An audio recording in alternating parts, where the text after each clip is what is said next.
بسم الله الرحمن الرحيم. ياسين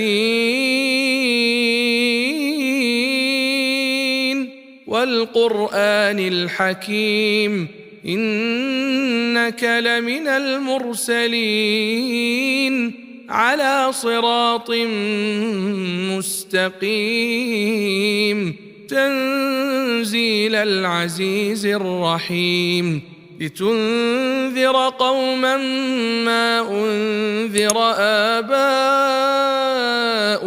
فهم غافلون لقد حق القول على أكثرهم فهم لا يؤمنون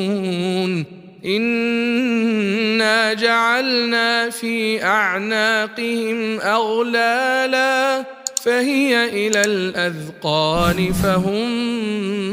مقمحون وجعلنا من بين أيديهم سدا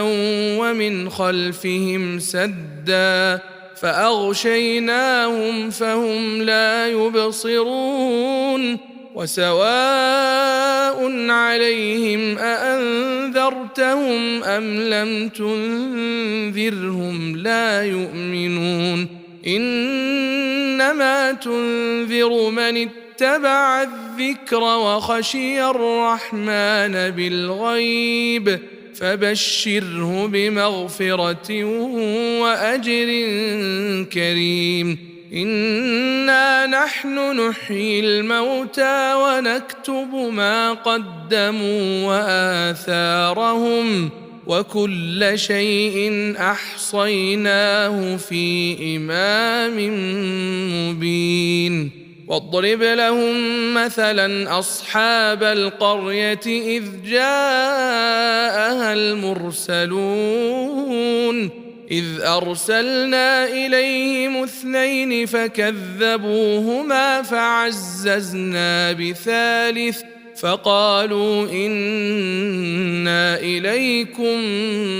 مرسلون قالوا ما أنتم إلا بشر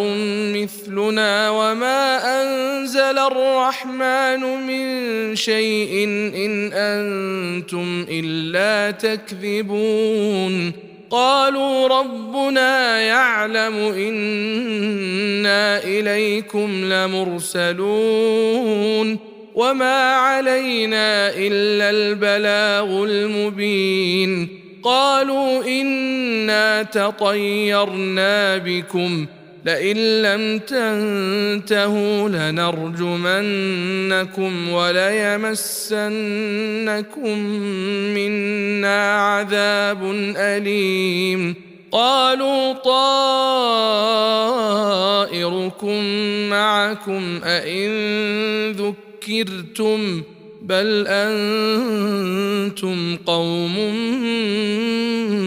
مسرفون وجاء من أقصى المدينة رجل يسعى قال يا قوم اتبعوا المرسلين اتبعوا من لا يسألكم أجرا وهم مهتدون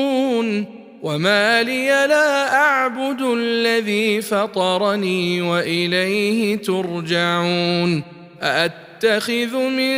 دونه آلهة إن يردني الرحمن بضر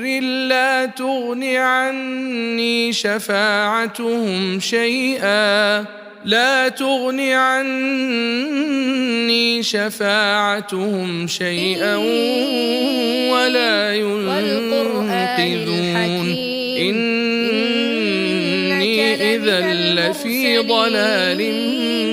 مبين إني آمنت بربكم فاسمعون قيل ادخل الجنة قال يا ليت قومي يعلمون بما غفر لي ربي وجعلني من المكرمين وما أنزلنا على قومه من بعده من جند السماء وما كنا منزلين إن كانت إلا صيحة واحدة فإذا هم خامدون يا حسرة على العباد